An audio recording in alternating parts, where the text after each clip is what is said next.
Jemi që pa ardhur deti, një botim i veçantë i Akrit Çipës është promovuar në qytetin bregdetar të Imarës me mbështetjen e Bashkisë Imar, libri i cili tashmë vjen edhe në gjuhën angleze sjell një rrëfim unik mes dy brezave. Jemi që pa ardhur deti është një dialog i poetit dhe studiuesit Akrit Çipa me gjyshin e tij, poetin e njohur Lefter Çipa, përmes një interviste të veçantë. Autori sjell reflektime mbi poezinë, jetën dhe çështjet ekzistenciale të njeriut, duke krijuar një bashkëbisedim të rrallë mes nipit dhe gjyshit. Eseja vjen për herë të dytë në një kohë dhe realitet krejt tjetër, ndërsa botimi në anglisht synon që kjo vepër, personaliteti i Lefter Çipës si dhe vlerat e polifonisë dhe kulturës shqiptare të njihen dhe nga publiku i huaj. Në promovim i pranishëm dhe kryetari i Bashkisë Imar Vangjel Tavo, së bashku me personalitete të artit dhe kulturës. Po, dy vokacionet më të rëndësishme kulturologjike të babait janë të njohura, ai në fushën e krijimit të polifonisë shqiptare dhe ai në fushën e poezisë, për shkak të vëllimeve të tij autoriale.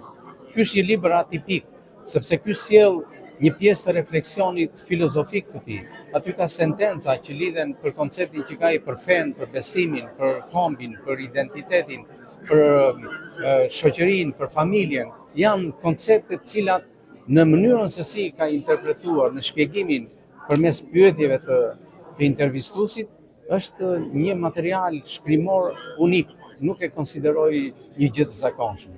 Dhe jam i sigurt që në versionin anglisht ai do të ketë një ndikim dhe do të tërheq vëmendjen e antropologëve dhe sidomos e antroposhoqërorëve, e atyre që interpretojnë dukuritë dhe konceptet individuale që kanë personat që jetojnë në periferi të shoqërive. Po pse ky botim është i veçantë sipas Aleksandër Çipës? Po, në rast të parë është një element letrar që vjen në mënyrë spontane, është një bashkëbisedim i cili lind natyrshëm me gjyshin tim dhe dëshira për ta shndruar më pas në një botim të mirëfill ishte një dëshirë e natyrshme nisur nga kontenti dhe valenca e fjalës që përçon gjyshi im, poeti Lefter Çipa, nëpërmjet kësaj bisede të nisur në mënyrë gati personale dhe spontane.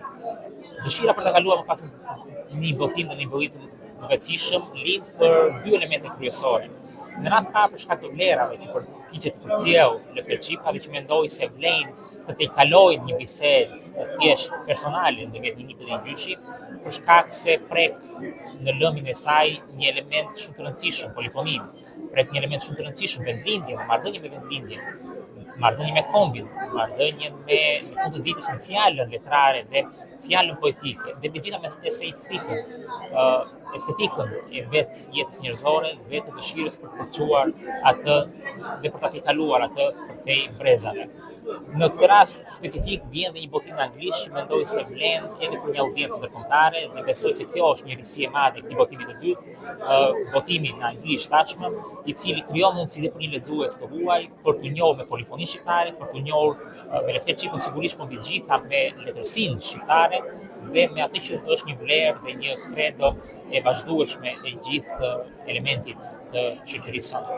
Vlerësime për librin dhe autorin u përcollën dhe nga personalitetet e artit dhe kulturës, mes tyre aktori i madh Luftar Paja. Çipa, që pak përpara u përmend edhe nga Sandri këtu, është një eveniment i rrallë, jo vetëm i Krahinës si i Marës, po i Shqipërisë.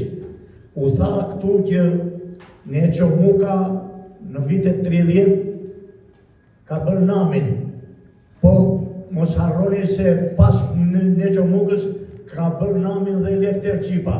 Të tillë njerëz i duhen shoqërisë sot. Dhe amanetin e Lefter Çipës po e ndjekin me dinjitet i biri po edhe pasardhësit më të vegjël si Akri e nipër të tjerë e mbesa. Kështu që kontributi i kësaj familje nuk i përket vetëm Imarës, po i përket gjithë Shqipërisë, sepse në fund fundit kanë dhënë vlera që i ka përzejnë kufit tonë. Jemi që pa ardhur deti është një botim i veçantë i cili rikthehet pas 9 vitesh në një tjetër kohë me një dimension të ri dhe me një mundësi për të njohur tashmë dhe nga lexuesi ndërkombëtar.